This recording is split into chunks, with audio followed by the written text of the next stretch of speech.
Hi all, today I'm going to walk you through how to start a Google site.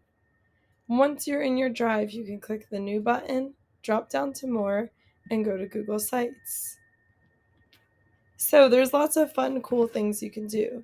For this class, we're doing a tour of a Spanish-speaking city.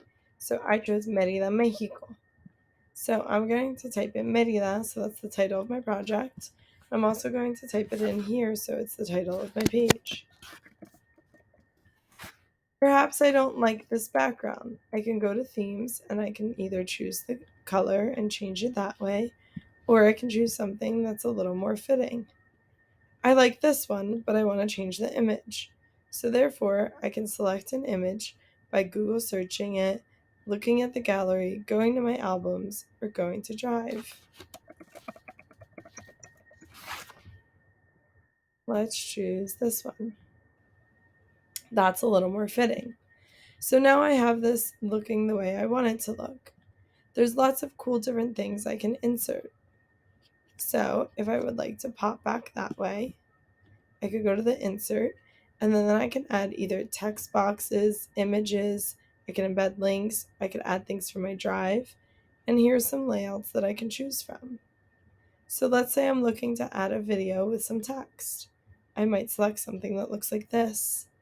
I can click the plus sign and I can either upload something, you could look for it in your Drive, you could add an image, you can even add something from YouTube.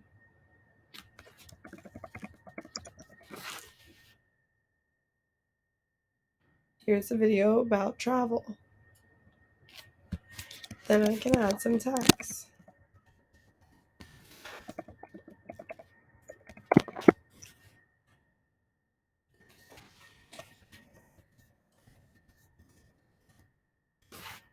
Just to give you an idea. The cool thing is that we can move things around.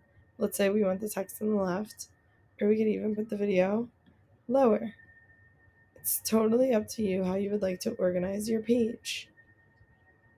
I personally like it the way they had it. Now we can always add more pages. So there's two different ways to do this. You could go to pages and you could click this little button and you could either add a subpage, or if you like the layout that you have and you want it to sit up at the top across the bar, you could duplicate the page and then you can edit it to be unique. So I like to duplicate pages. Let's say the next page I want to do is a page about transportation. I could add it and then it'll pop up over here. Again, I can go in and change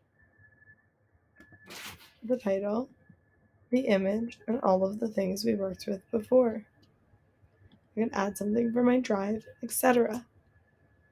So for the sake of time, let me just show you a few of the things you could do and then we'll look at the final result. You could add a collapsible group, table of contents, image carousel, buttons, dividers, placeholders, YouTube videos. You can embed a calendar, a map, docs, slides, sheets, forms, and charts.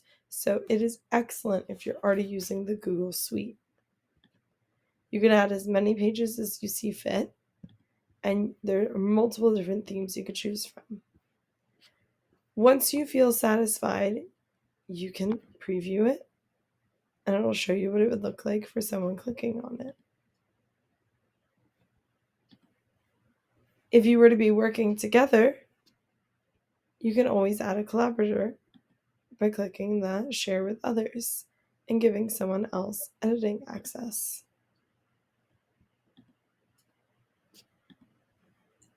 Now, when you feel content with your work, you can click publish, and this will publish it to the web. I'm going to show you a final result so you can get an idea of what this site could look like. Here is my final site on Mérida, Mexico. You'll see here that I have the title, I have a picture, I have a video with some text, and I even added some information underneath. Then I have a completed transportation page with some clickable links to access the different transportations in the city. Hopefully this was helpful and gave you a quick run through of how to use the Google site, and I think that this will be very useful in the classroom If you have any questions, please let me know.